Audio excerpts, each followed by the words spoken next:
All right. The following parallel may enable us to determine which of these Gospels contains the earlier record of this story.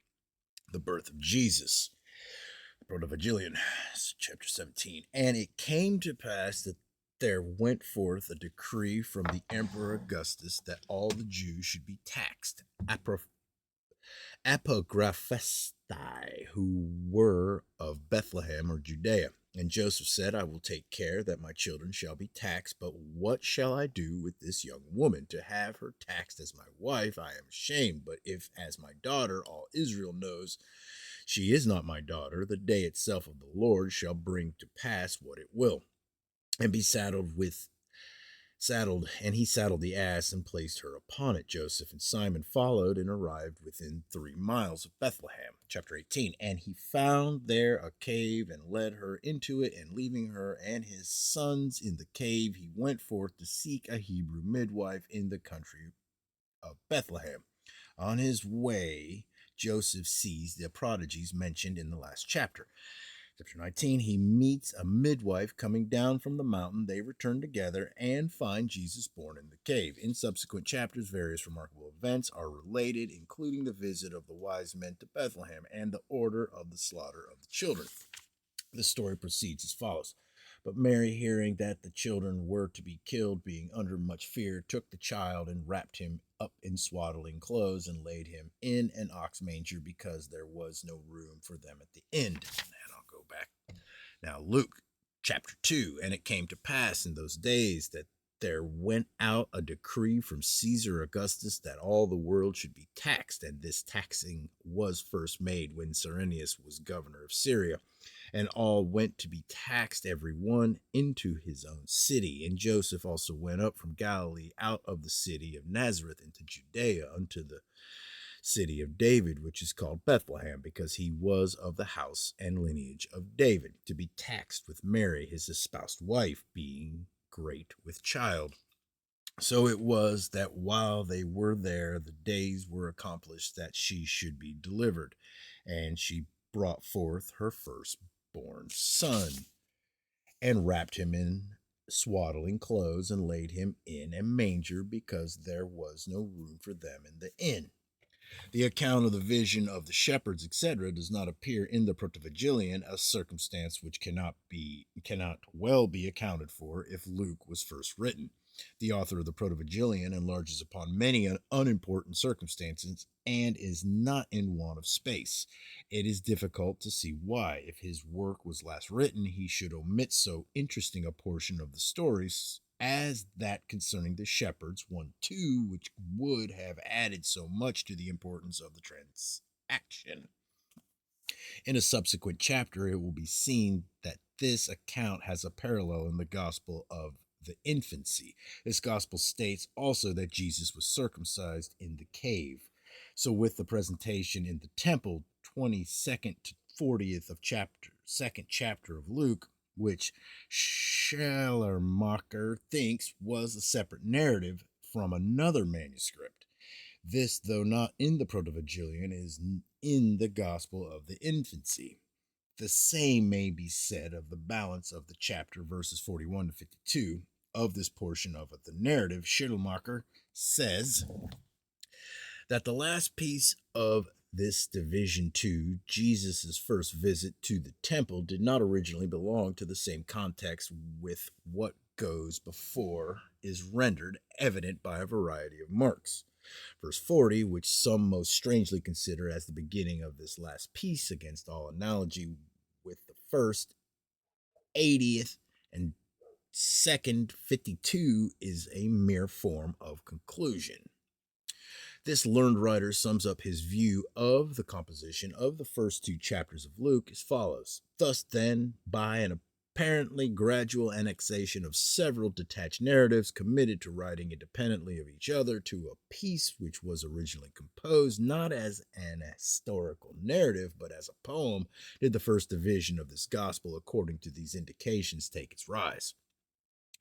The internal evidence going to show The internal evidence going to show that this gospel was written before Luke is supported by the historical fact that Justin Martyr, AD 150 to 160, who furnished no evidence of having seen the Gospel of Luke, was acquainted with the Protovangelian history and received it as true. He refers to Christ being born in a cave and to various other incidents of the narrative not found in the canonical Gospels.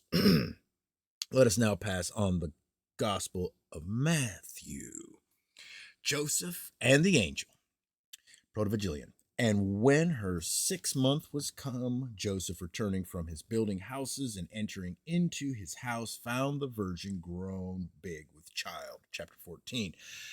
And Joseph was exceedingly afraid and went away from her, considering what he should do with her. And he thus reasoned with himself: if I conceal her crime, I shall be found guilty by the law of the Lord. And if I discover her to the children of Israel, I fear lest she, being with child by an angel, I shall be found to betray the life of an innocent person. What therefore shall I do? I will privily put her away.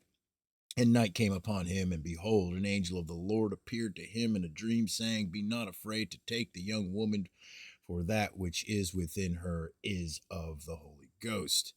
And she shall bring forth a son, and thou shalt call his name Jesus, and for he shall save his people from their sins. And Joseph arose from his sleep and glorified the God of Israel, who had shown him such grace, and he kept the maid. Matthew chapter 1. Now the birth of Jesus Christ was on this wise, when, as his mother Mary was espoused to Joseph, before they came together, she was found with child of the Holy Ghost. Then Joseph, her husband, being a just man and not willing to make her a public example, was minded to put her away privately.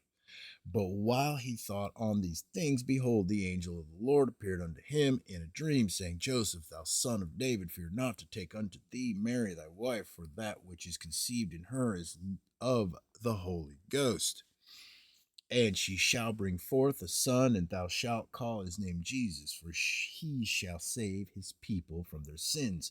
Now all this was done that it might be fulfilled, which was spoken of the Lord by the prophet, saying, Behold, a virgin shall be with child, and shall bring forth a son, and they shall call his name Emmanuel, which being interpreted is God with us. Then Joseph, being raised from sleep, did as the angel of the Lord had bidden him, and took unto him his wife. Here again, the latter and more theological character of the composition is apparent in Matthew.